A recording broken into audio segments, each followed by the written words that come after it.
Penalty on the phone. 15 yards for faking the funk. Man, why you throw the flag? 15 yards for faking the funk. See what? It's the funk. It's the funk. Chromacon, variants. It's the funk. Chromacon, variants. It's the funk. Chromacon, variants. It's the funk. Chromacon, variants. You better sleep your deadbeat back to the two-pump drum and hang your head, cause I'm throwing out this flag on the phone. You better sleep your deadbeat back to the two-pump drum and hang your head, cause I'm throwing out this flag on the phone. There's a penalty if you don't shake that ass. We're gonna put you on blast, brother, and if you don't shake that ass, There's a penalty on the funk if you don't shake that rump. causing the earth to shake, rattle, and roll to the sound of the nappy bump. There's a penalty. You know we gotta step on the gas. And if you can't get with this beat, I'm gonna put you on blast.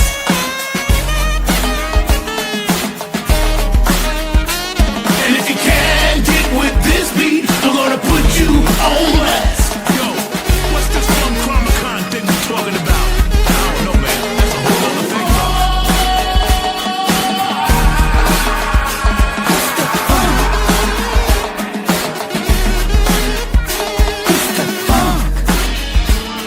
Everybody in the house say yeah. It's the funk. Chromacon, variants. It's the funk. Chromacon, variants. You better sleep your deadbeat back to the two-pump drum and hang your head, cause I'm throwing out this flag on the phone. You better sleep your deadbeat back to the two-pump drum and hang your head, cause I'm throwing out this flag on the phone. We're coming from the nappy land. Flag on the funk is not the plan. So let us play it loud for the new funk radio crowd. Stop throwing the flag on the funk and let me shake my rump. Squeeze me, tease me, and never let me go. I'm throwing the flag on the funk. That's a nappy funk coming show.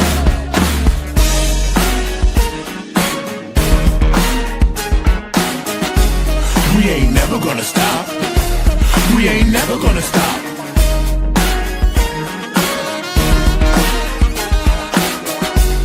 We ain't never gonna stop. We ain't never gonna stop.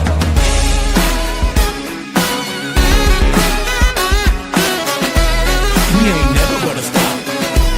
We ain't never gonna stop.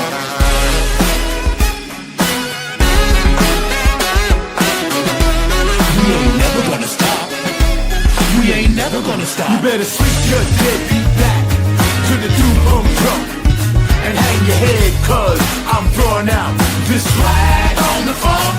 You better sleep your deadbeat back to the two-pump drum and hang your head, cause I'm throwing out this flag on the phone.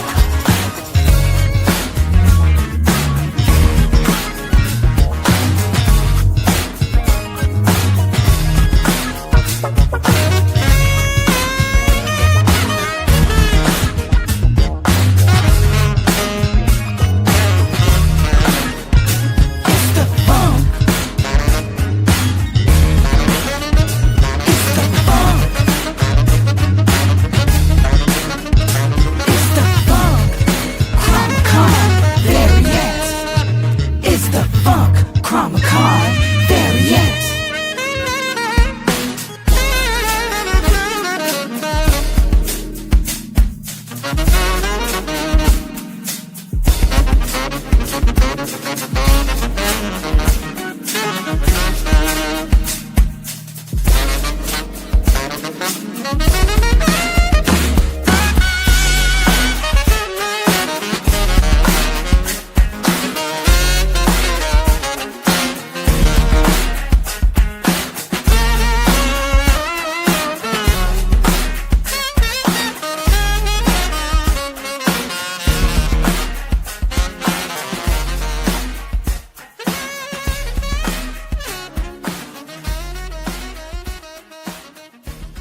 Well, it's the funk Chromacon variant, y'all.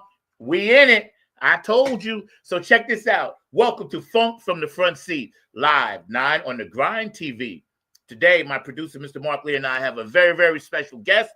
As always, our funk sister. Always been down with Linda Shider, and she's the matriarch, and all the Shiders, and Gary, of course. So we're going to dig deep into some things. So y'all just sit back, relax, and prepare yourselves.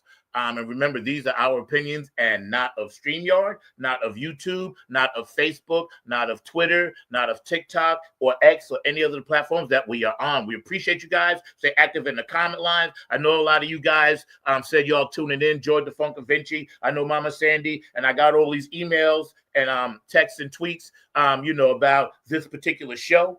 Linda and I have been planning this show for a minute. So, we're really going to dive deep into the game. And we all know what this music game is about. And Linda Shider is P-Funk royalty. Make no mistake about it. So we're gonna start at the top and then work our way down the list of things and subjects and try to spread peace, love, and harmony to everybody out there. Once again, if you have an anniversary, we love you. If you had a transition in your family, we love you. Happy birthday to my dog, Philly, Kevin. I love you, bro.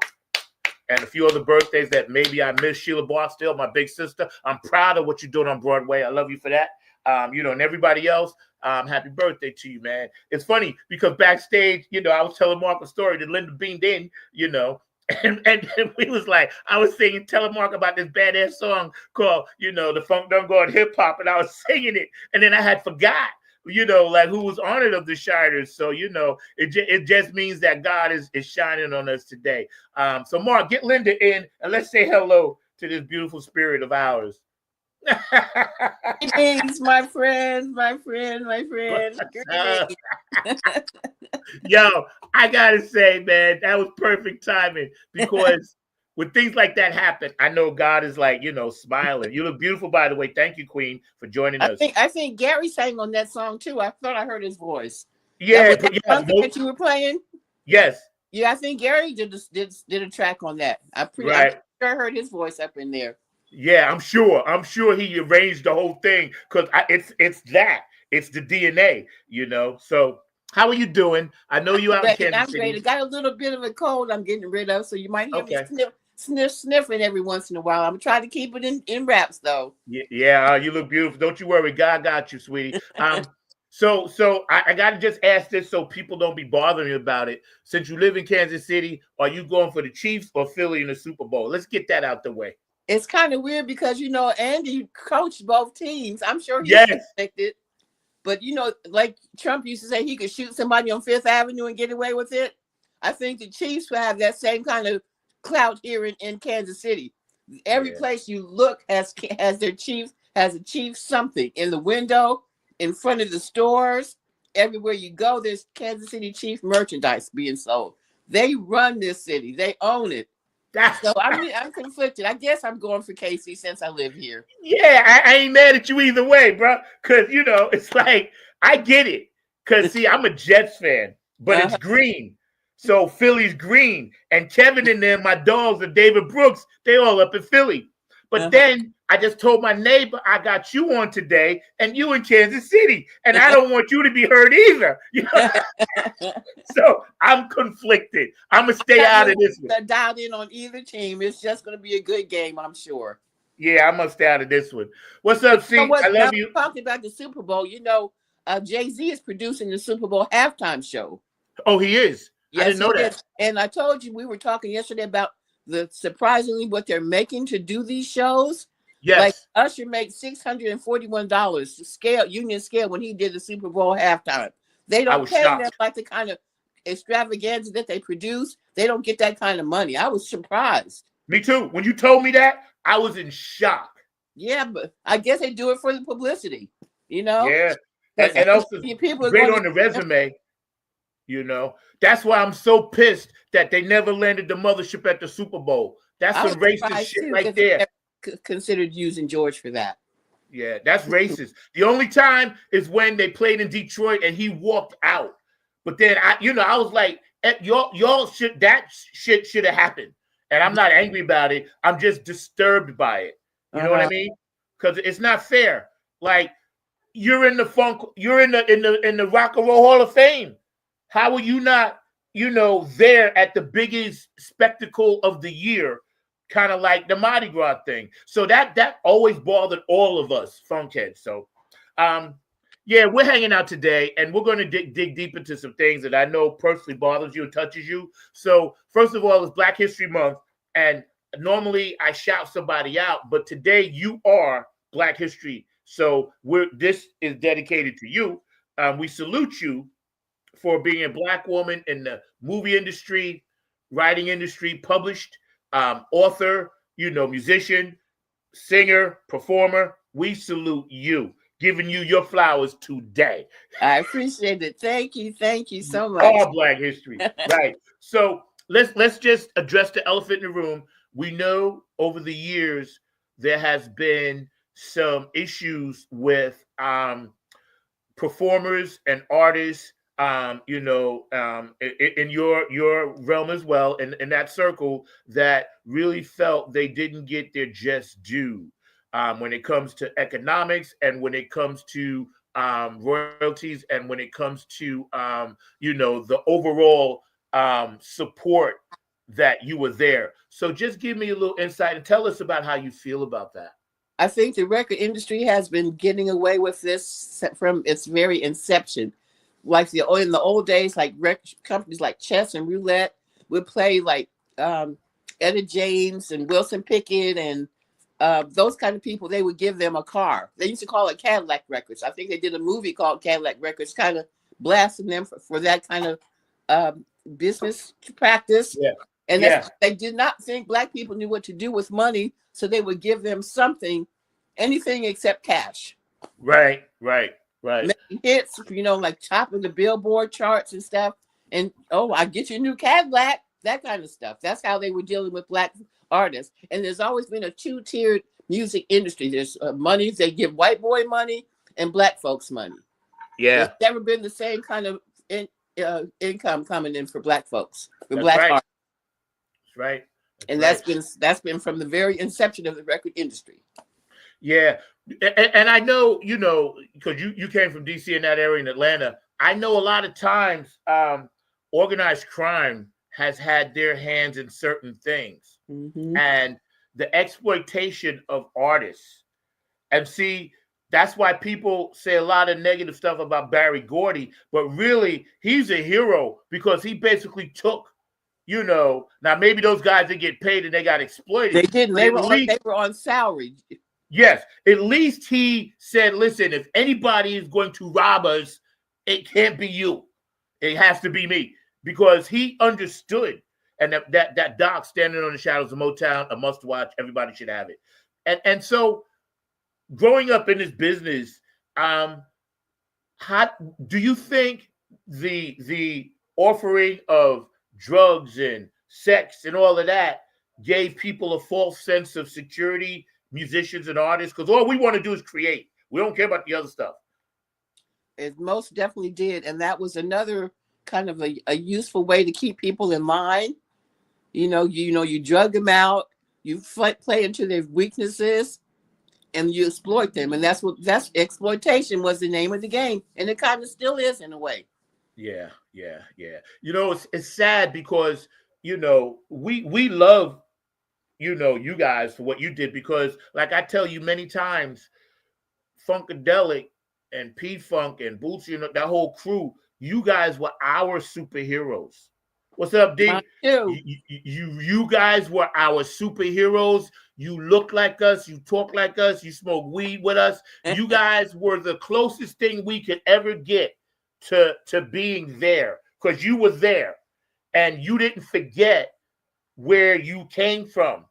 You always embraced your tribe, because now the tribe, and this is what bothers me today, we're still here, most of us, that supported all of that.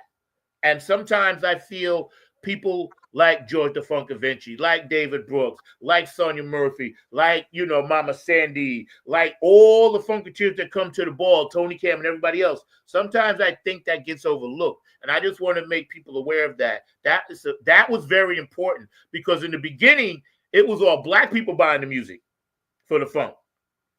White people didn't, they loved it, but they wouldn't buy their albums. I went over to my white friend's house, Led Zeppelin, The Who, ZZ Top, all of that. And then over my house, I had Funkadelics, the Ivy, you know what I'm saying? So Parliament, you know what I'm saying? Zap. So I'm glad it crossed over, but I just want people of today to realize that crossover is still happening. Embrace the funk. Come to us. We got something for you, the bomb. So let me ask you, and I got about a billion things I thought about last night. Payouts for independent artists.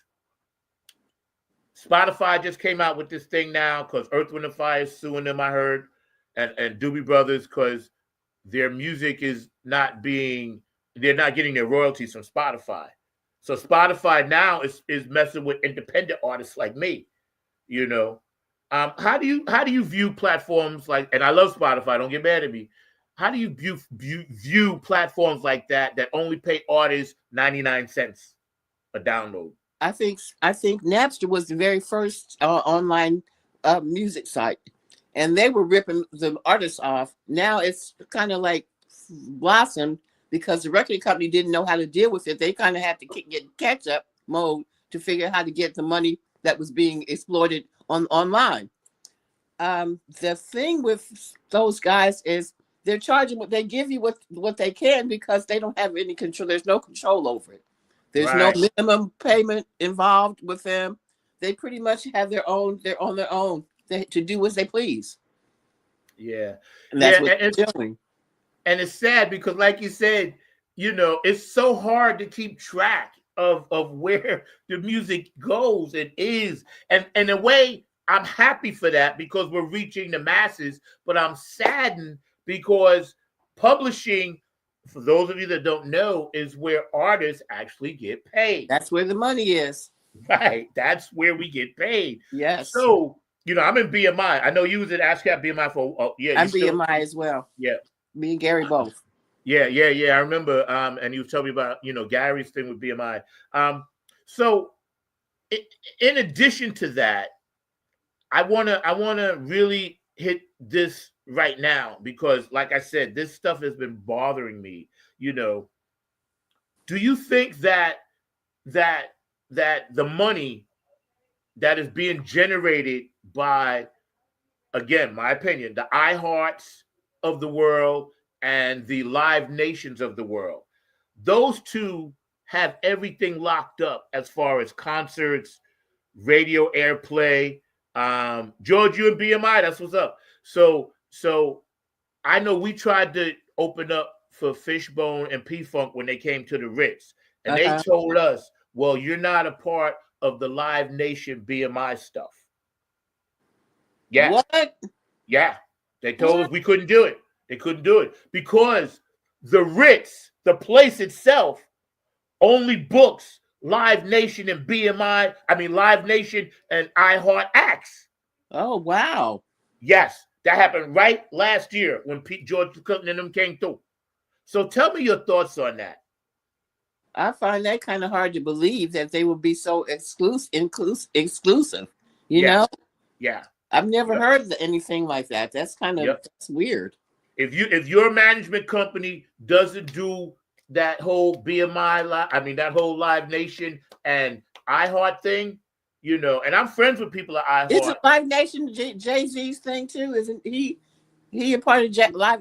They've heard like there's a lot of controversy with that. Maybe I know he had got Rock Nation, but I'm sure that those people have money and all of that because all that they really want to do is pump the 3-minute, 4-minute songs. Now George and them, because of who they are, the name recognition, they were able to get it under, I believe it was Live Nation, not iHeart. They were on the Live Nation tour. They just never promoted it that way. But that's what that was. They were getting in, and you can verify this with Garrett. I may be wrong, but they were getting in some of these gigs under Live Nation because I talked when Garrett was down here. I was hanging out with him. I was talking to him, you know, and you know he was very nice, and we always get along anyway. So you know we was chilling, but I was pissed because I said, man, we were supposed to be doing this warm-up for y'all, not Fishbone. They brought Fishbone all the way from California to here, and we like right here. Wow. But but it's cool because I don't mind. So having said that, and this has been over the years, misogynistic, mistreated, never getting equal pay, women being exploited throughout the whole business. Have you personally ever experienced any of that? Kind of, in a way. I don't want to go into detail about personal. No, you don't have to. Like that, but women you have to be on guard at all times. We get exploited very easily just because we're women. We are pushed out there, and especially if you're an attractive woman, then you have a double whammy going on, I mean, I think about people I've heard about in situations I remember, like Ronnie from the Ronettes and Phil Spector. He used to keep her under lock and key in the house. The same thing with Mariah Carey and Benny Medina. Same thing, locked in the house, only allowed to go out when there was something she was supposed, like a show or something, or recording session, locked in the house otherwise. Basically kept as slaves. Yeah. I heard Cardi B in an off microphone interview. You know how they have live mics, hot mics and shit. And she was like, "Yeah, man." She was like, "I want to get out of this thing, but they said they would threaten to kill my grandmother." Yeah, that's kind of stuff that will go down. Like you hear about them holding people out the window to make them unsign someone or to make them sign someone. Like I said, the mafia used to be very involved in the music business. Yeah. Not so much now that I'm aware of. Yeah. Sure they still have their tentacles in there somewhere, Yeah. You know where they are? And I don't mind saying this. I work for some really cool people in New York. I won't say the name, but I work for a wedding company. So we were playing the Twin Towers, the Waldorf, places like that, big Manhattan Center, huge weddings. And I know that's how the dude was getting them. You know what I'm saying? Because I seen them there, Sammy the Bull. And I was like, yeah, man. I dapped them up. They gave me a $50 tip. And I was like, I'm out, they were never mean to us. Never, as black people. The Italians and black people get along very well. Yeah. Because they get us. We both talk loud with our hands and we like to eat. I went through high school and grade school with the Mafia Don of Ohio's son. Wow. And he was like one of my best friends. We hung out, him how to dance. He would come to school in grade school with Italian leather gaiters, dressed like a grown-up, Yeah, right. That's how his father used to say to school. His name was Danny Sargini. Yeah. And his father was always in the news when they were bringing him in for questioning about something going on, Yeah. And kids would tease him, but he was like, "Hey, that's my dad, I'm not involved." Yeah, exactly. That's cool. I was looking at I went back and looked at some old Motown stuff from the Supreme. I just wanted to see how they all dressed. Aretha, even you guys, you were funky, but you were classy. Today, I get disgusted when I see how they are exploiting these young girls in videos and in music, and there is just no end to the dimes that they want to make. Yeah. What is your opinion about you turn on a video and the first thing you see is a woman behind bouncing up and down? I just feel like like I said, there's a lot of exploitation constantly going on, especially with the women in the business. But we if we allow ourselves to be exploited, then who can we blame? Yeah. I'm sure that bouncing around in the video, you get your 15 minutes, but then you have to one day your kids are going to see that. Yeah. So that's you have to think about the future. Can't live in the now. There's always, you have to think about what's going to happen tomorrow. Yeah. One thing we always loved about you guys were very sexy, but you were always classy, very classy, sexy. It wasn't like trashy, and we used to love the little skimpy things y'all wore. Let me tell you, we was like, even if I was in the crow's nest, I had binoculars. Wasn't really looking at, I'm listening to the music, but we was looking at y'all. Trust me when I tell you. So, and that's why I'm always blessed to have you, like, like right here, man, because that You know, means a lot. I always say, Zach, I said, we not only made them sound better, we made them look good too. Oh yeah. Because Oh we yeah. got to trying to be as fly as we could. Yeah. Give us an example about a typical session that you were on, and how I read, and I think I saw this on your other interview, and I want you to share with us. You guys were doing the End of Flashlight, singing that for like 6 hours or something. Tell me about that. Sessions with P-Funk were always interesting because there was, first of all, there was always a crowd. Pretty much, it might just be the girls. Sometimes it was everybody. And, we'd be in there jigging with each other and laughing. It was always fun. We enjoyed ourselves. Yeah. There's a lot of competition too. Like somebody say, you're singing off key. And I would be like, I didn't even sing on that one. So you wasn't me. Right. It would be like that kind of stuff going on, Yeah. You messed up. I said, I didn't even sing on that part. So you better come up with something better. Okay. Trying to make me feel like I didn't belong. Yeah. I'm going to hang just as tough as you guys, Yeah. And eventually that stuff subsided. Yeah. The girls were very competitive. The fellas, not so much so.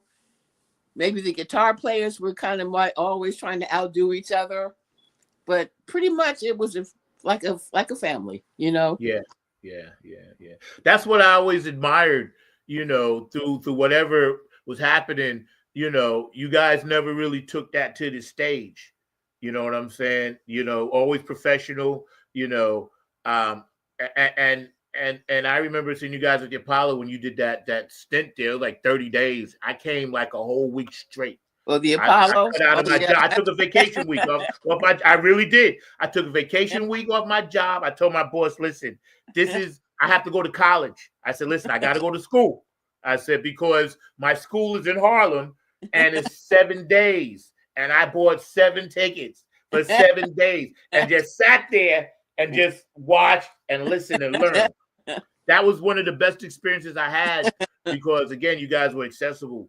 And, that was really cool. So, and then I would see Greg riding down, like on his bike. And then, I was hanging out eating fish around the corner, and then going to, that famous restaurant over there in Harlem.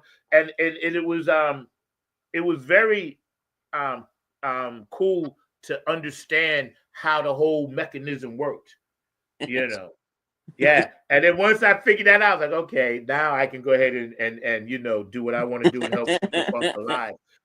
Do you think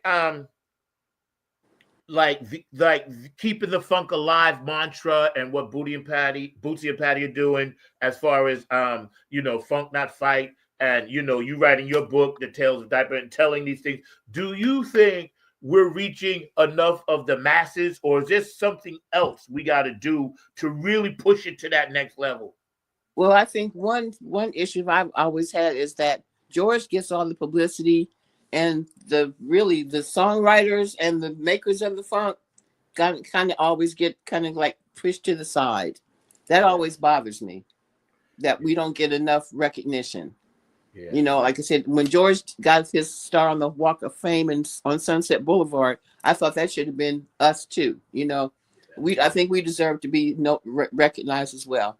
Yeah. They're getting ready to do a biopic about him, and I'm also wondering, wow, will anybody get any kind of notice in that, or is it just going to be all about George as well? Everybody seems to forget who really made the music, who made those songs hits.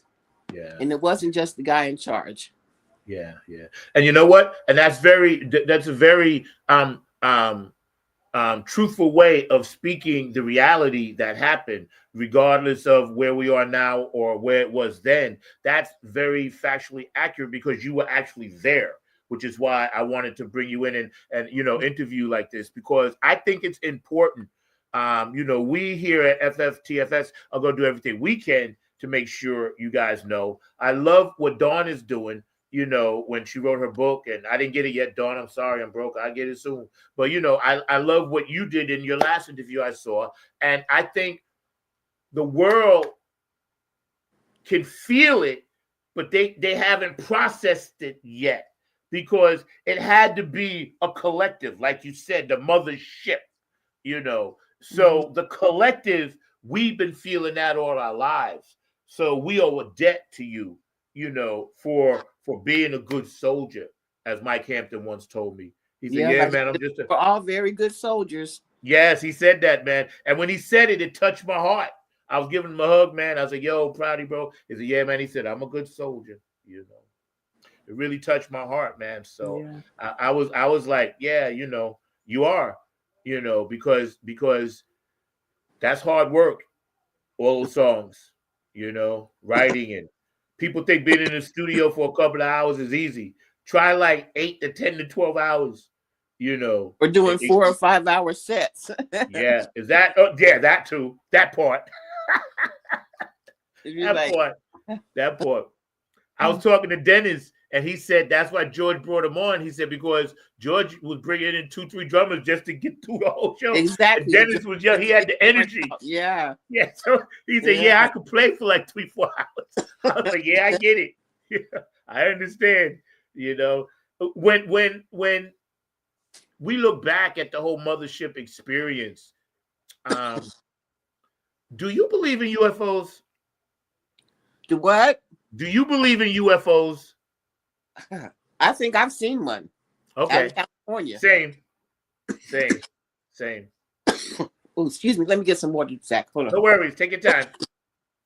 We're hanging out with Linda Shider today on Funk from the Front Seat, 9 on the Grind TV. Our producer, Mr. Markley, is back there, always classy, always fast. Thank you, George the Funk Adventure. I'm loving these comments, man. We're going to read some of these comments now. Boom. George the Funk Adventure says, it's going to be epic. That's right. Oh, we got this one. This will be the first time in the 50 years that anyone P-Funk performs with the mothership. You're actually right, because I know y'all are doing that thing down there in Houston. And George, let me go back to the top. Oh, it's right here. I'm sorry. The Groove Allegiance, you know, Garrett Shider and Groove Allegiance will be performing at the first annual Mothership Festival in Hugh-Town, H-Town, and my dog Hector Garcia is down there. So George the Funk Vinci is involved. April Pantherson is involved. Garrett Shider is involved. So I know it's going to be hot, and we're doing everything we can, man, to get down there. So we're going to definitely try. And if you can put that data for us, George, this way, that would be great. We appreciate that. It's in San Antonio. Great. Okay. Just throw the data for us. That'd be great. So we're hanging out today, and we're just getting deep with some funk. Hanging out with P-Funk royalty, Linda Shider. So tell me, what do you have coming up on the horizon as far as what have you been working on? What do you got in the vault? Well, I'm teaching one of my grandsons the bass. Okay. And I've been kind of doing that. Still trying to find someone to help me get my bio done. Okay. Because I know that if I do it by myself, it's going to take me forever. Right. As I get involved in something, then I kind of like, oh, well, let me try this. I'm always experimenting with different things. Right. Like, like to lock in on something beside music, it's always been very difficult. I like to paint, but I get in spurts. Sometimes I'm doing my painting. Sometimes I'm coming up with some new riffs, just trying to stay busy and stay active. Right. I think that's where we are now, given the state of the overall feeling of the country. I think we as artists are so important now more than ever, because they need us. And we ain't going to get too heavy into politics, but again, this is the elephant in the room, so it has to be spoken on. Do you think this dude is going to come after us? How do you think Elon Musk became so powerful in the government? Yeah. Because Trump handed him, he even came up with a whole new organization for him to run. And it's kind of funny because it comes out looking like dog me. Wait a minute. Doggy. I'm like, is he a closet P-Funk fan? Right. I guess. The dog thing kind of like, wait a minute, that's kind of interesting that it ends up looking like Doggy.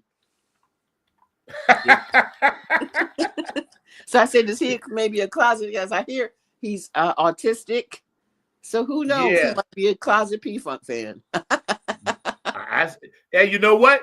The code is there. So if it's there, it's there. You know what I mean?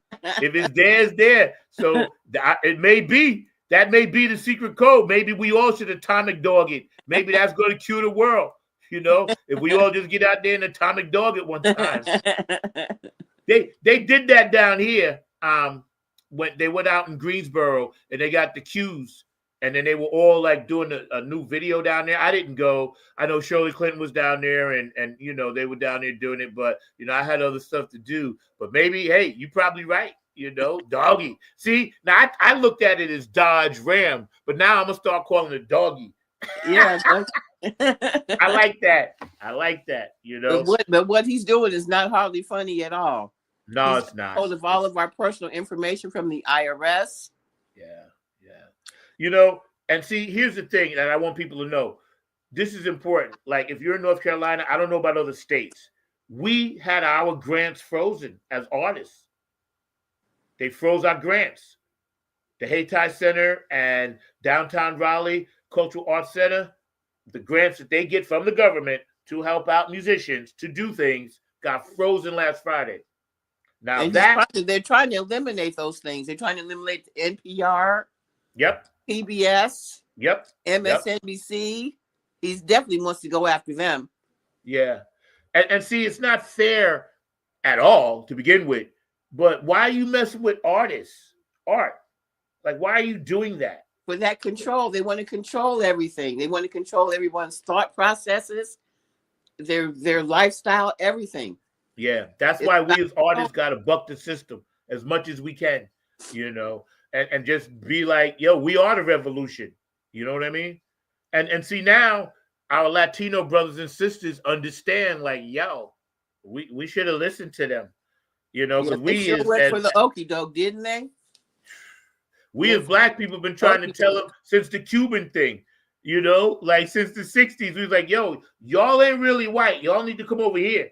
You don't want us down with y'all. But then, and this is not every Latino, because I know plenty of Mexican Latinos that are dope. But you know, they're like, no, we're gonna stay. You stay over there. I'm not Black. But then it's like now they see, oh, I should have been with them because it's strength in numbers. And see, this is going to affect our culture, and it's going to. And the reason I'm bringing this up is going to affect how we as artists see the world. You know, because when you see the world and you can paint pretty pictures and go and record that or write that or draw about that, it makes the world brighter. But now I know, like I tell you, my next song coming out is going to be What You Gonna Do When the Grid Goes Down. Because I'm thinking, yo, this is coming. So it changed the way that I wrote that song. You know what I mean? And I don't know if that's bad or good. We'll find out when the song comes out. But I just feel so torn for people that can't get it with this dude. I'm like, you can't be fucking stupid. You can't be stupid. You're smart. Why? Well, evidently not smart enough. Right. For that many people to vote that man into office again, like I said, it's still shocking to me. It's shocking. Yeah, we all are feeling that. And, you know, I don't want to get into the whole religious, spiritual thing, but I tell you, Satan is running wild. So y'all just be careful out there. That's all I can tell you. You know, we're hanging out with Linda SHIDER today. We're going to run a few spots that we got and then come back on the other side and get into some more music business with the amazing P-Funk legend, Linda SHIDER, hanging out with us today. And we're going to bring Mark Lee back so he can kind of, you know, jump in with his questions. Mark has been, so they say, out of pocket. That's what he told me this morning. So I'm glad to have you back, Mark. I'm glad you're back in the pocket. And then me, like an idiot, I didn't know what out of pocket meant. I had no idea, Linda. I was like, what does that mean? And then he had to explain it to me. I was like, okay, okay. I ain't mad at you. Out of pocket. Mark is out of pocket. Y'all hang out with us, man. I want to thank P-Funk Radio. You know, I want to thank JTRP. Of course, Larry Funkster Jones, Gabe Gonzalez, and now joining P-Funk Radio will be my dog Philly Phil down in Texas, so he's going to be doing some stuff there. And also Kane and Jam. Thank you, Kevin, for all the music. HJ Entertainment, I want to thank you guys as well. I want to thank my dog David Webb. Thank you for putting NHFA in the Funk Hall of Fame. I appreciate you, bro, and I'll see you soon. And I want to definitely thank all the people out there. So y'all sit back and watch this spot. I got a surprise for you. Hey, y'all. Linda SHIDER here, talking about my brother from another mother, Zach Robertson's Funkin' from the Front Seat podcast. It's Saturday afternoons, 12 o'clock Eastern, 9 o'clock on the West Coast, and 10 and 11 in between. We talk about, I'm on there sometime, we talk about politics, music, of course, what's going on in the world, and whatever kind of floats our boat that day. So y'all check it out. Like I said, Funkin' from the Front Seat, Zach Robertson's podcast, Saturday afternoons, 12 o'clock Eastern, 9 o'clock West. Peace. It's Peppermint Patty. Hello to everyone, all of our Club Funketeers all around the world. I want to say this to you. You're watching FFTFS on 9 on the Grind TV every Saturday, 12 p.m. Eastern to 9 a.m. Pacific. Oh my goodness, what a wonderful show it is. And it's with our Club Funketeer, who? Zach. On the 9. Zach is the vice president of the Club Funketeers. So we lift him up every day and we thank him for keeping the funk alive. All right, go ahead. Let's do it, number 9. Peppermint Patty. What's up, Royal Funk fans? This is Lisa Love, a.k.a. Alpha Unk Omega, coming to you from Love's Temple here in Southern California, inviting you to 9 on the Grind, Funk from the Front Seat with Zach Robinson. This is what I want you to do for me. Tune in every Saturday at 12 p.m. Eastern Standard Time, 9 a.m. Pacific Standard Time. Come join the meeting of minds. I guarantee soul's growth and high vibrations, not to mention the love. Keep it funky, y'all. Hey, this is Jen Vanderputten, writer of Code and Prose. You are watching Funk from the Front Seat with Zach Roberson. Tune in every Saturday at noon for excellent and important conversation.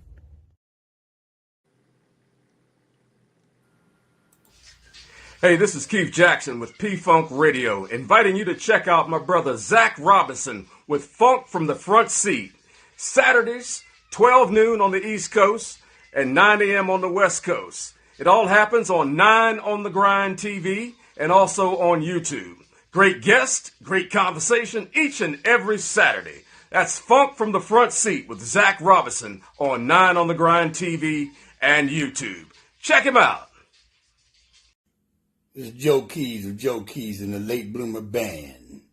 Just did a show with my man Zach. Number 9, that's right. Number 9's got it going on. Check out Funk from the Front Seat.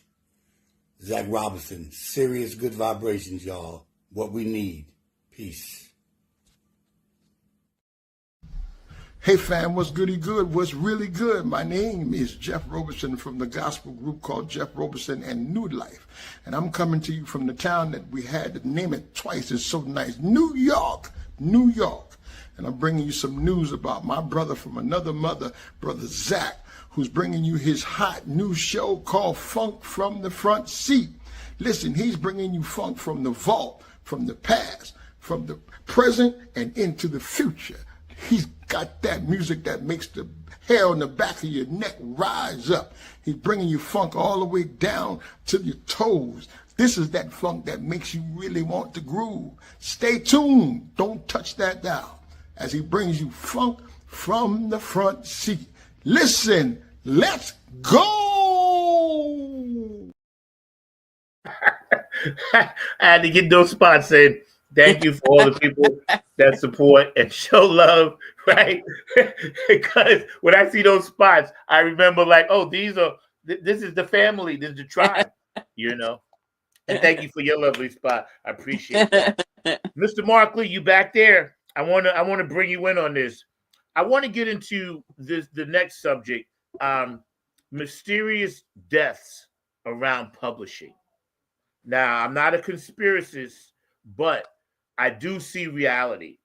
And over, years and years, going all the way back, Otis Redding, James Brown, Michael Jackson, Prince, Kurt Cobain, all of these people, oddly enough, had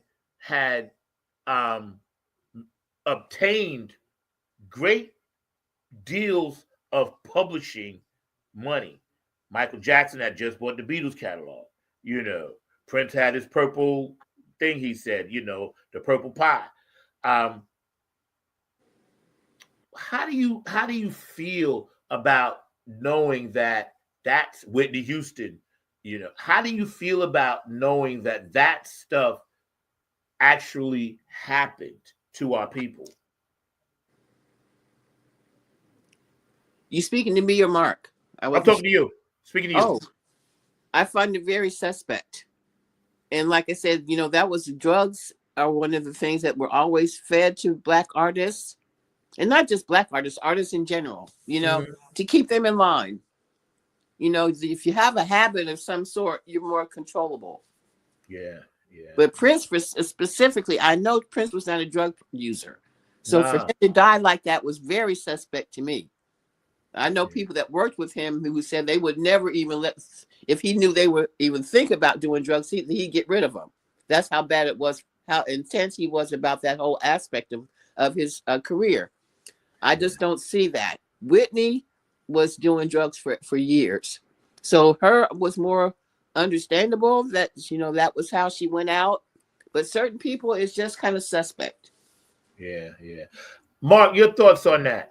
I definitely agree that it's very suspect. I mean, it's been suspect for a while, and a lot of people are killed mysteriously, and it doesn't make any sense, including some of our civil rights leaders that we know were probably taken out by the bigger machine and all along those lines. So definitely that is something that goes on regularly. And yeah, I was surprised by Prince's death and everything, because I've even heard people that say that he was, and this may surprise you, even though I've heard that a lot of people were more aware of it than I was, but I found out he was an avid, I know we got the Super Bowl coming up, but he was an avid basketball player. And even though he might have been short, they said he had some moves on the basketball court and was actually a good player and would even play some pickup games with his musicians. Because even I know you've had some musicians on this show, and I've been in other spaces with people that have played with him, and they said that he was a very intense gentleman, but he might even call you after an intense music session to a pickup game of basketball, and they said he had some moves on the court. So even though he might have been short, they said he could move and maybe even dunk and do some other kind of moves. So they said he was actually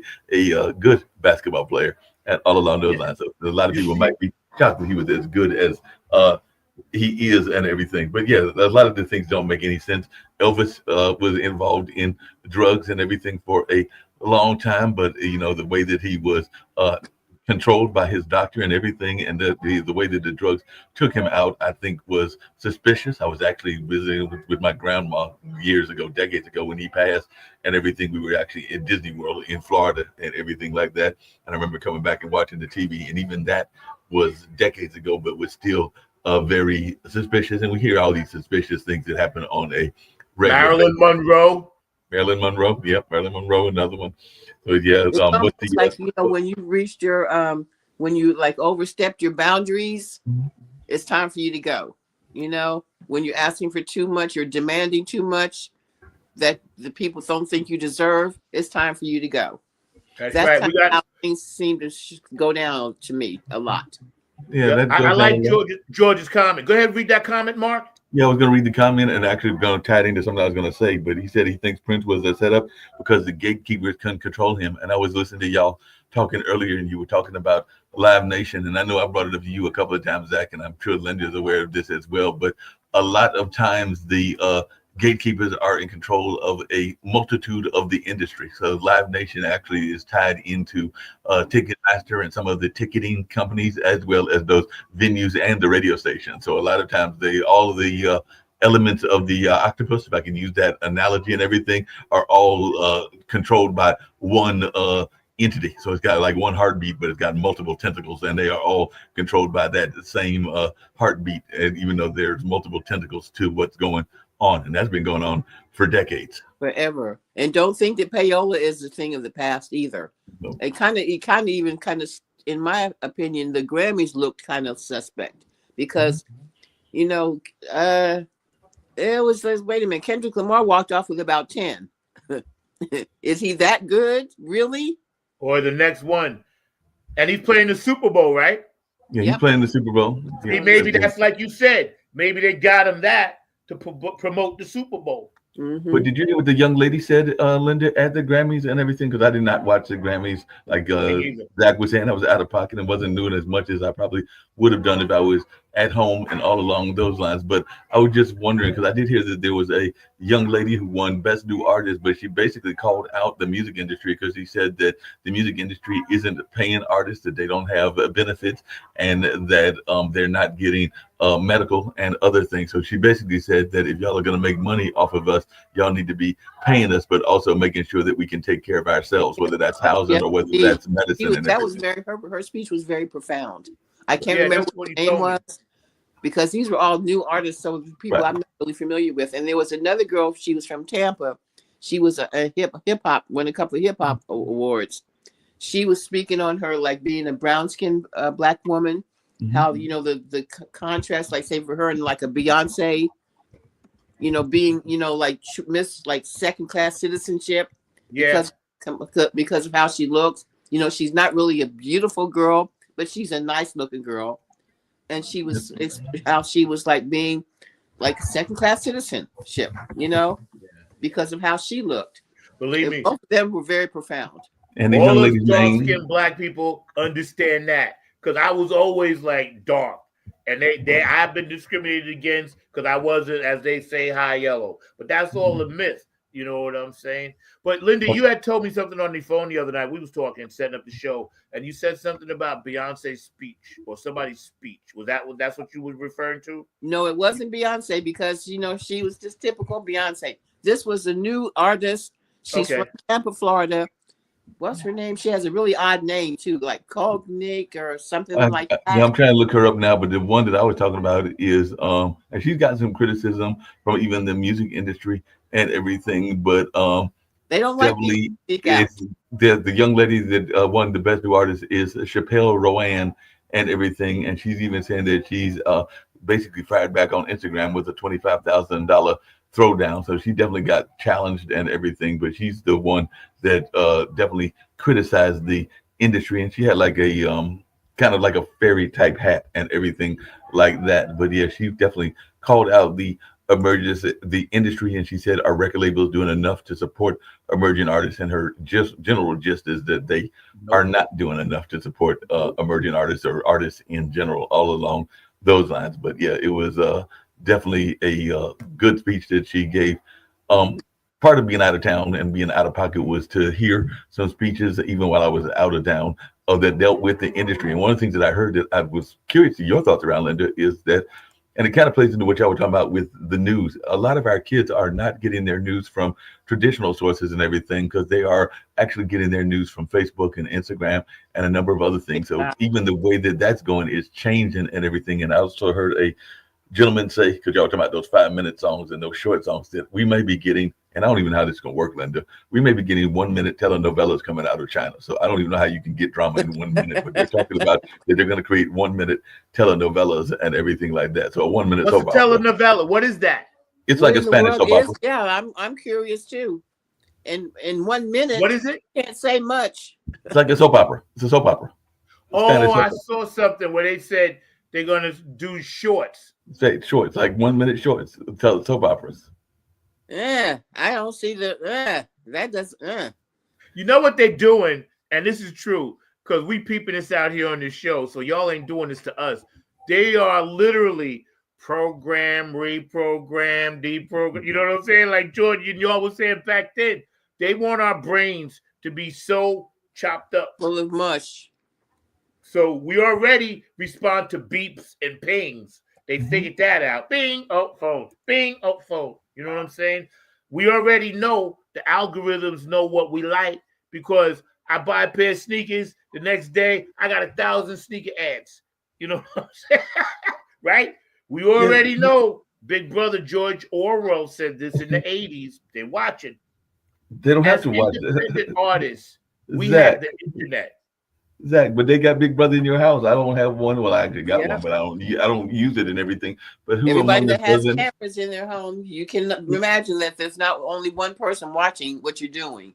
No, that's what I'm saying. They got it in your house. Who do you think's listen to Alexis and Sarah? So, like I said, I don't have that. I don't have. I never wanted that. But I'm just saying. But that's from a Big Brother, because I've heard people. I know. I've heard people that got in their different rooms and literally after they have said something that was interesting to them, that's what was advertised on the TV or that they saw later. So it's like it was programmed. So it's like, maybe they walk by and say, and I'm saying there's a couple, honey, we need to get some soup and everything. And then the next thing they know, they're seeing Campbell's soup ads on their TV and everything like that. You can't tell me that's not programmed. I'll tell you something that happened very strange with my phone. Siri was like giving me like misinformation, and I said something like, "Oh crap," or maybe cursed or something. My phone actually said, "I don't like how you're talking to me." Really? And I looked at the phone. I'm like, "Wait a minute, this is my phone giving me crap." I don't like how you're talking to me, and shut down for a minute. I was flabbergasted. Wow. You know what's funny? This is true.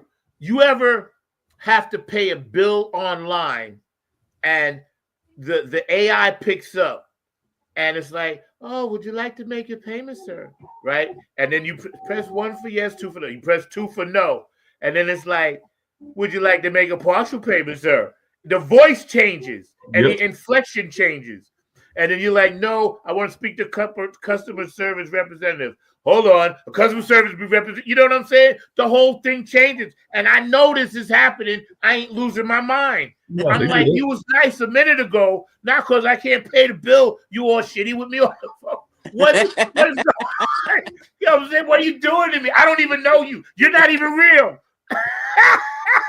You see what George just said? And that's what I was talking about. All the smartphones have Big Brother and definitely sister on them now, and not by choice. So like a lot of that stuff is already there. It's already programmed, and even your smartphone has got all of that information.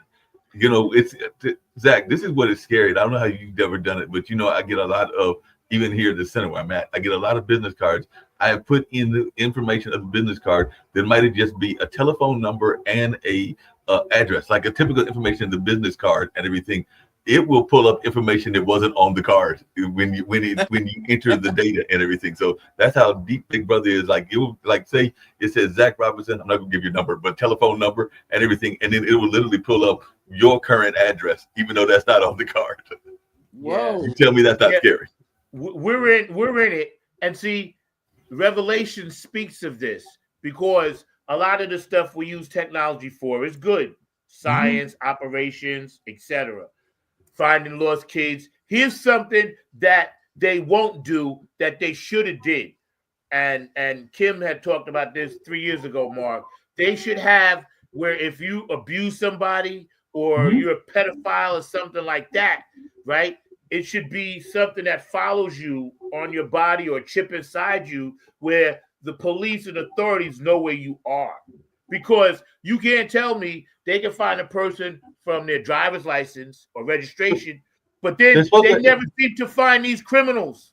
But they're supposed to have that. There's supposed to be that whole because I've known some people that have been on it. There's supposed to be that whole app that tells you if you live near somebody that has gone in those kind of crimes. And I've looked up some folks and some of them were scary because they were not maybe living near you and all along those lines. So they're supposed to have that, but I don't think it's as thorough as it could be. So I agree with you. And also, what I'm saying is it should be on the person. Something in your mailbox or mail you something to let you know if there was a pedophile living in your vicinity. Yeah. They only did it once though that I remember. I think the ACLU got involved and said it was illegal. Yeah, they said it was illegal. You know something? They said a lot of the pedophiles always move in the neighborhoods where there's a school. Yeah, that's a known fact. They're targeting their next victims in a lot of ways and everything.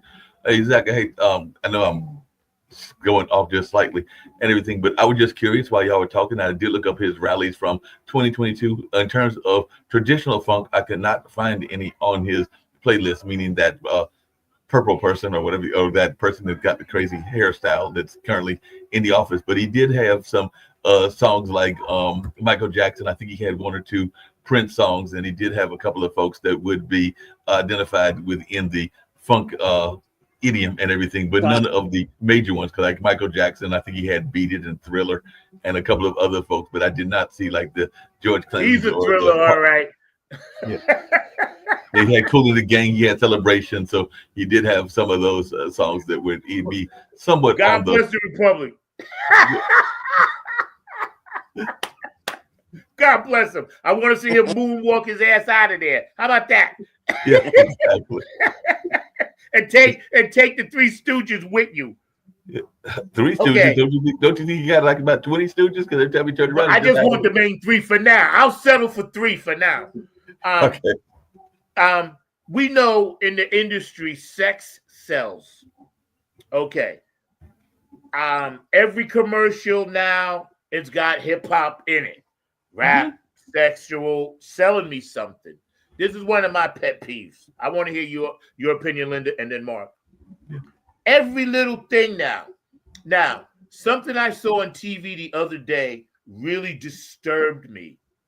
And I don't mean from a moral, high ground, judgment point of view. It disturbed me because I'm 66 years old and I just wasn't used to seeing it like that.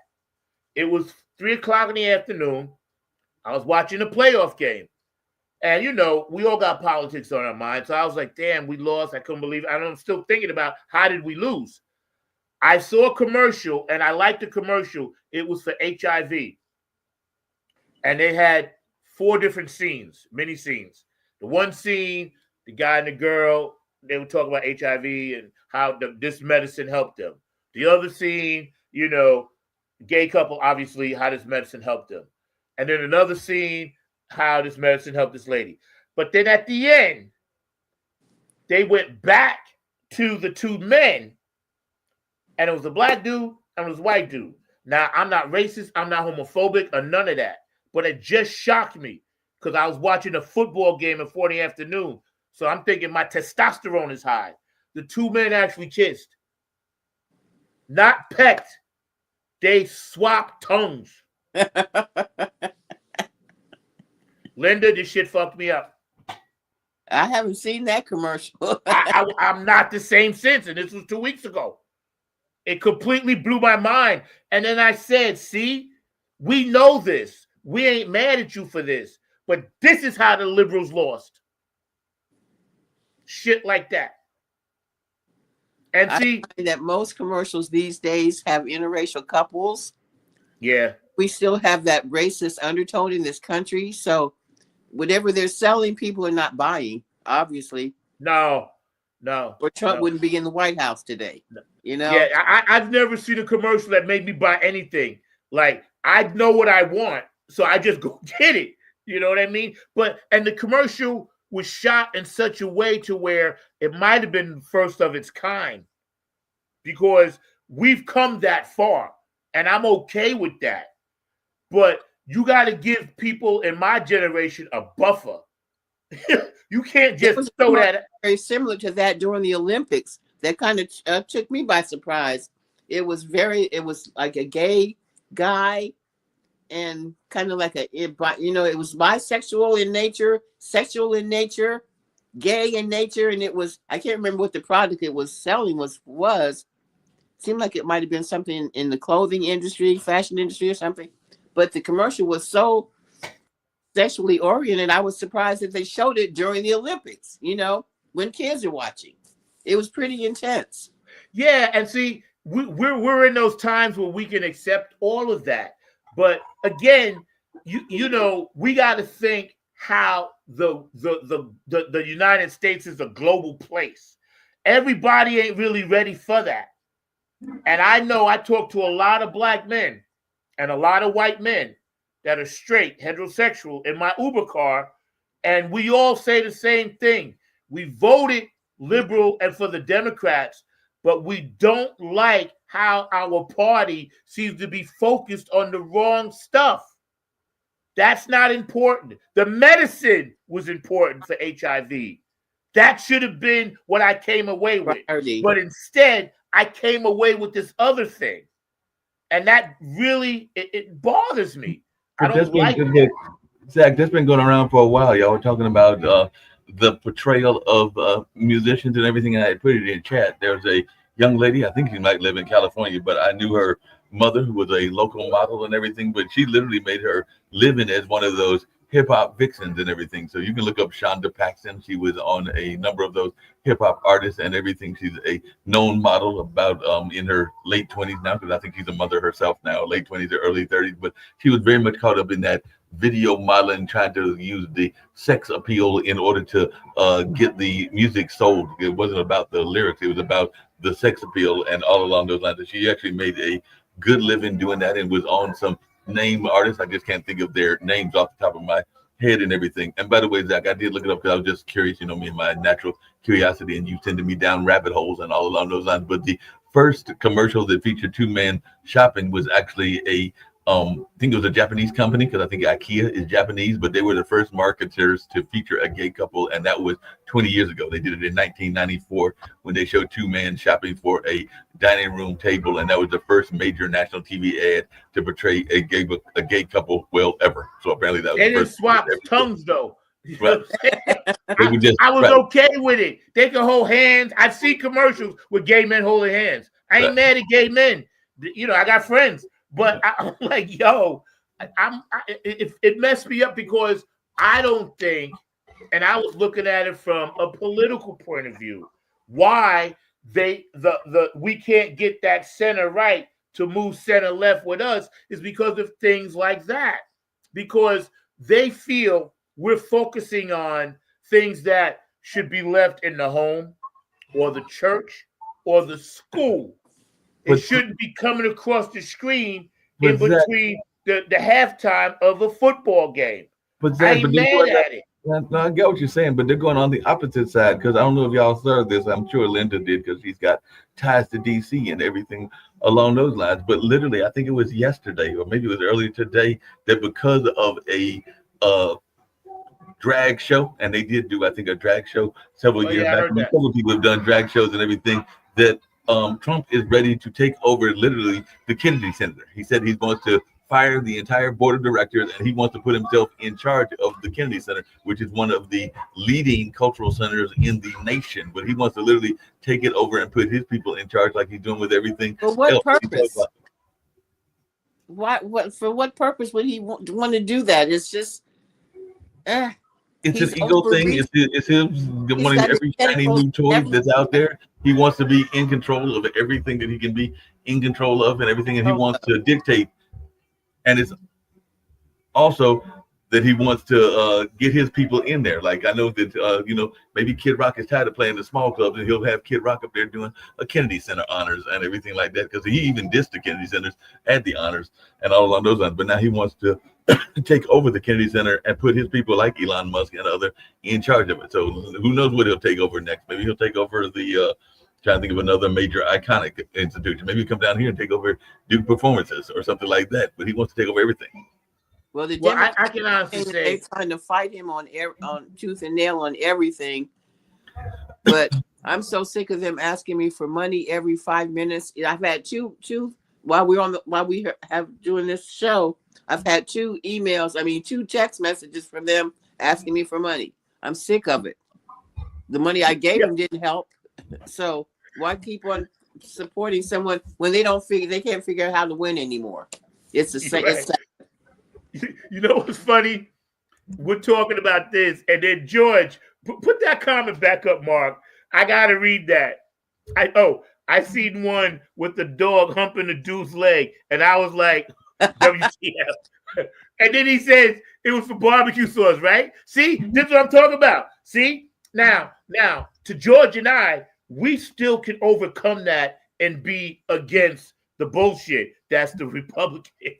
But for the person that's on the fence, they're like, what are they showing this for? Some dude that's like plowing his field comes in for a glass of lemonade off his farm, and he turns on the TV and he sees that. He's like, the country's going crazy. And I can't blame him. I can't blame him for that. I get it. I couldn't figure it out now, but now I know why we lost 20% of that right wing. Now I know, because of stuff like that. And again, it's not against the law. I'm not a hater. I'm not homophobic. Nobody on the show is. We've had transgender people on the show, gay people, lesbian, whatever. We're not that. We're not saying that. What we are just saying is, please pull it back a notch and let's focus on the real. Homelessness. Let's focus on infrastructure. Let's focus on schools, which I'm going to ask you a question about. Okay. When we look at the nation, I talked to a lady from Germany yesterday and another lady from Denmark, because I was driving Uber part-time, doing what I do, and they told me they laugh at American schools. I'm sure they do. Because she said, number one, there's no discipline. Most of the European and schools over there, you got to wear some type of structured uniform. Yep. And you go all year round. Now, we have year-round schools down here in North Carolina. But she said it's not because you're not educated. It's because you don't apply what you were taught. And she said Germany and those places in Denmark, the lady was from, she said, no, the minute we went to, she's called it formal school or something, which I guess is their high school. And she said the minute that she left school, she just started applying what she learned right away. No quick fixes. I'm not trying to do this. I'm just going to, grind. And she said she feels here in America, we have these great colleges and institutions. And then she said, how is it somebody can graduate from UNC or NC Central or Duke and they end up working in Burger King? She said they can't figure why it's like that over here. And I didn't have an answer for her. Why do you think that is, Linda? I don't think there's much. Here we go for another. Hold on, I had to get that text message out of the way. We don't seem to have much interest in using our education to our advantage. It's like a means to an end. You figure when you've got your bachelor's, you're going to get a decent job. When I finally got mine, I was making like $13 an hour. It was so chumpy to me. I didn't want to stay at the job.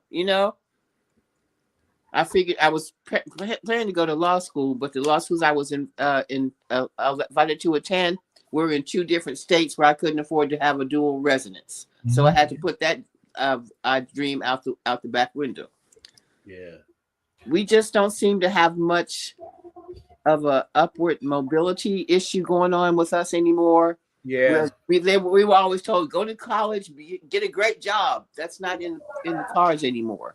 Once you graduated, you still have to climb and scratch and try to find a way to make a decent living to pay back your student loans. Yeah. You're right. And see, kudos to all the young people, the Gen Zers that are coming up with all these great ideas and pushing forward and doing well. I'm not talking about you guys because I love y'all because you're giving us technology, you're giving us shortcuts, you're showing us how to do things. So you guys are definitely using that. But a lot of times, I don't want to see you take that narrative and then all of a sudden you turn around and be like, well, I can't handle what somebody says to me on a screen. So I feel bad about myself, or I can't handle, like, if I don't have the brand new Michael Jordans, so I got to go out and kill you for them. See, there's a disconnect there. If you have this education over here that we do, the lady from Denmark says, we never kill nobody for sneakers. We don't even do guns. And the lady from Germany was like, she never heard of, they got gangs and stuff there now that it's starting. But she said when she was a kid, she would hear something in America about somebody getting killed for a pair of sneakers. And she said, that's unheard of. She said, why you got so much smarts and education, but your kids do dumb things? She said she went to her dad was a minister. She went to school, college, got a job, and she couldn't figure it out. And we had a long conversation about it. I said, ma'am, there's so many things going wrong over here from the get-go. I said, I couldn't even tell you why. But Zach, there's a lot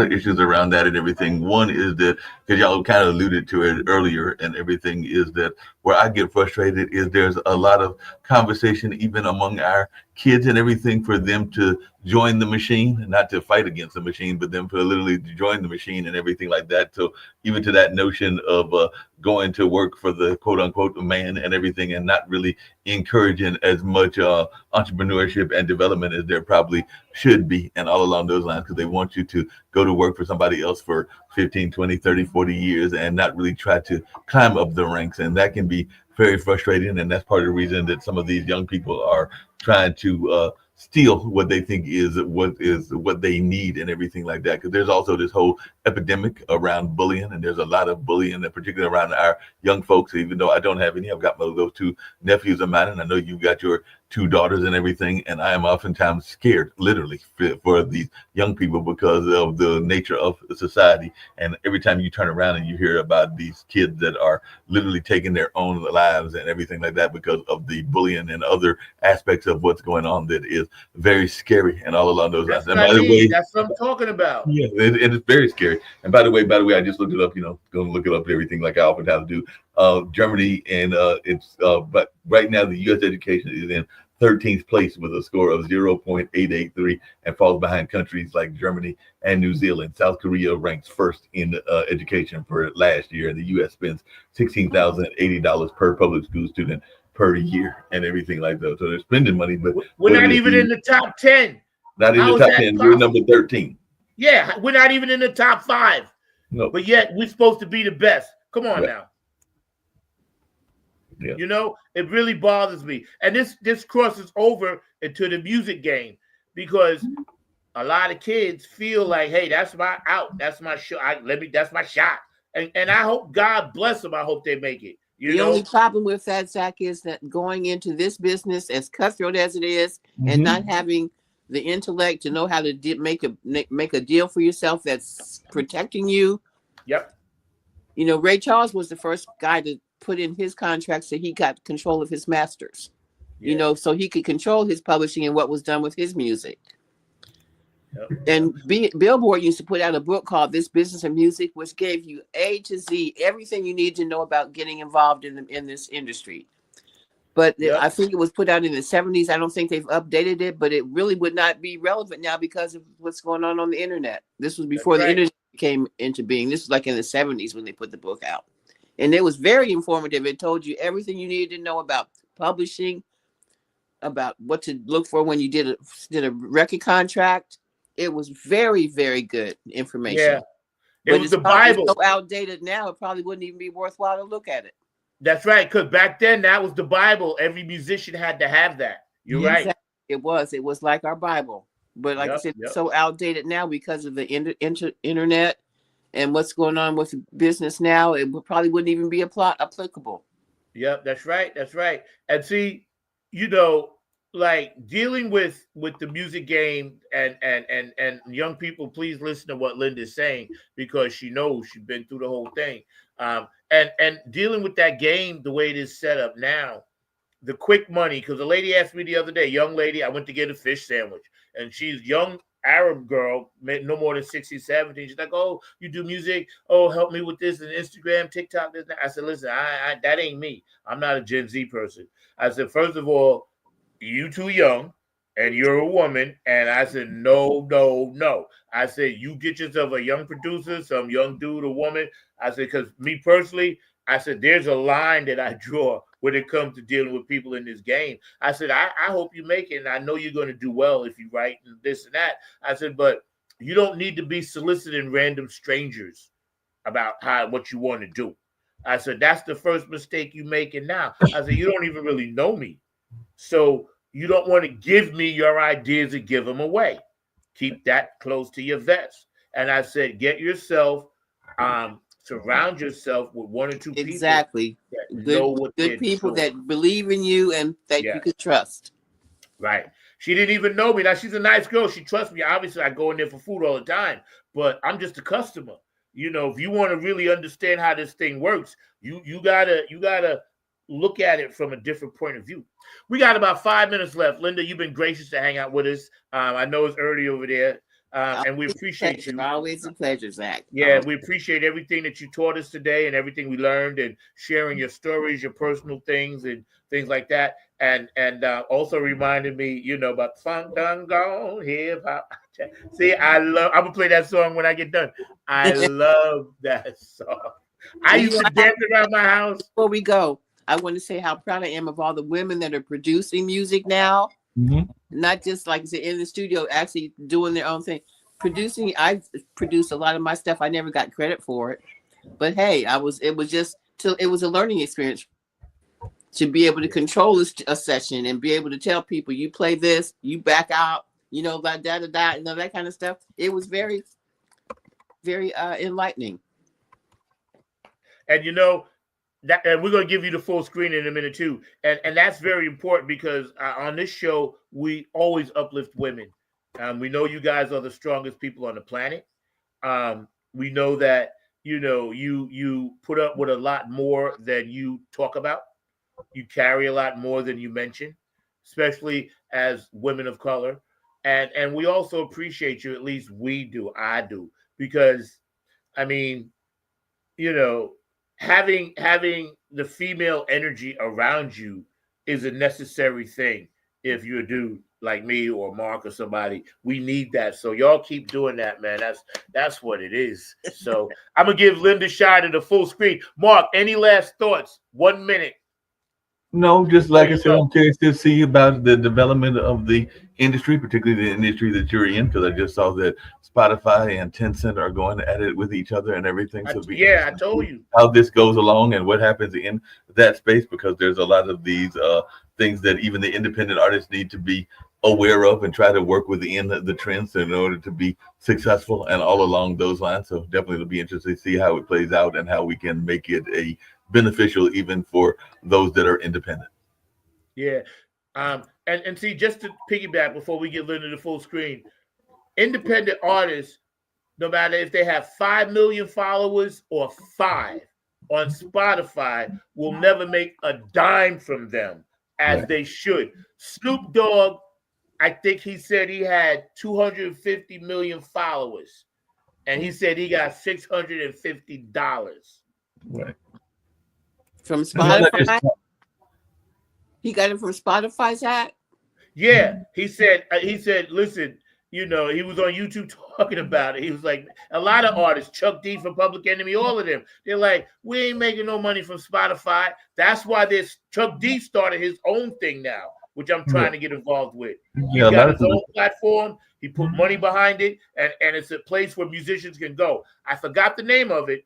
Mark, look it up real quick before the end of the show. But he and I joined it. I was like, yeah, this sounds good, because he understands that. But we thank everybody, George DeFunkovici and everybody else that will comment from all around the world. We appreciate you, man. I like her song called, I'm sorry. We didn't get this comment up. I like her song called I Remember. Yeah, it was Gary. Yeah, that's what's up. Oh, but by the way, I found it was a new app. It came out last year, like a couple of years ago. In his Public Enemy, Chuck D has announced a new app called Bring the Noise. So that's Bring the Noise.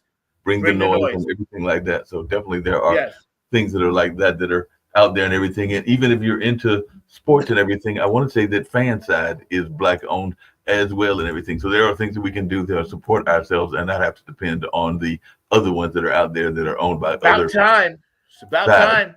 Yep. About time.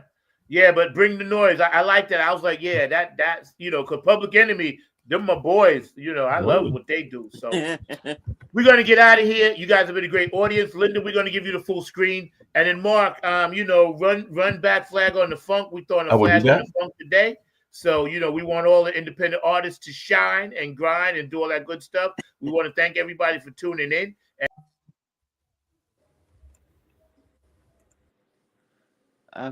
Hey, everybody, just before we close, I'd like to give everybody a little information that might be helpful down the road.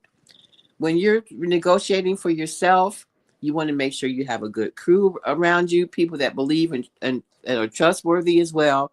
You want to make sure that you're in control of your money. You're the one writing the checks, not letting someone else take control of your income or your finances.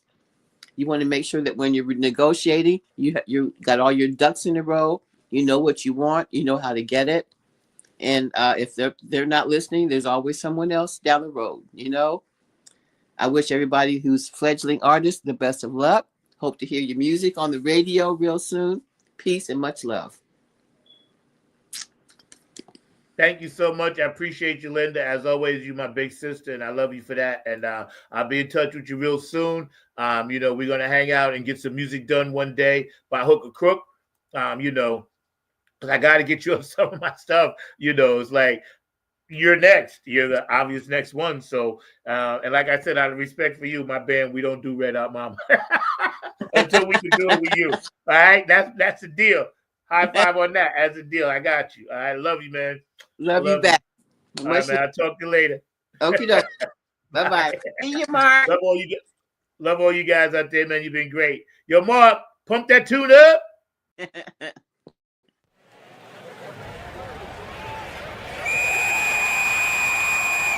Penalty on the phone. 15 yards for faking the phone. Man, why you throw the flag? 15 yards for faking the phone. Say what? It's the funk. It's the funk. Chromacon, variants.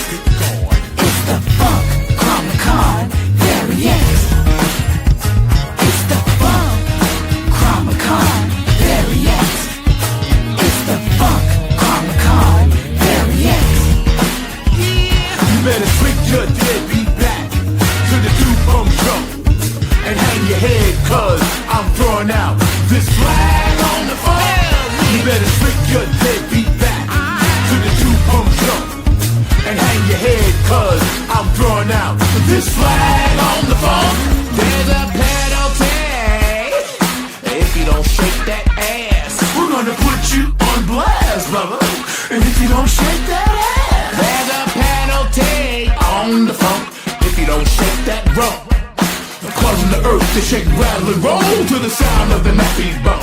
There's a penalty. You know we gotta step on the gas. And if you can't get with this beat, I'm gonna put you on blast.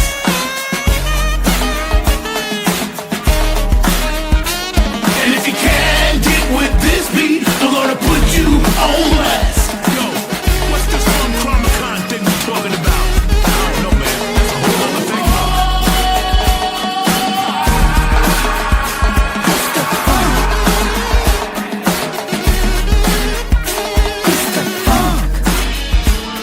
Everybody in the house say yeah. It's the funk. Chromacon, variants.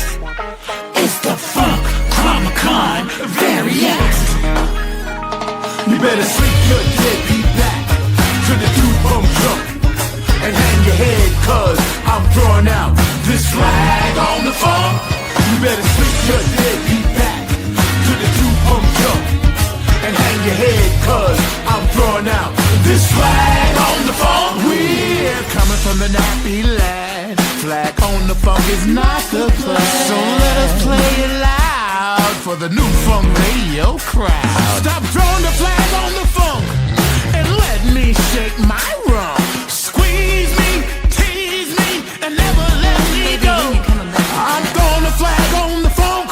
That's a nappy funk coming show.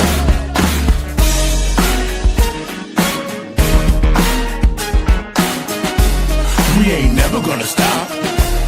We ain't never gonna stop.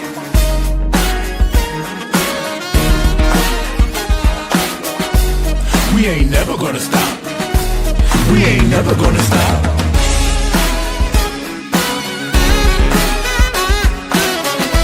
We ain't never gonna stop. We ain't never gonna stop.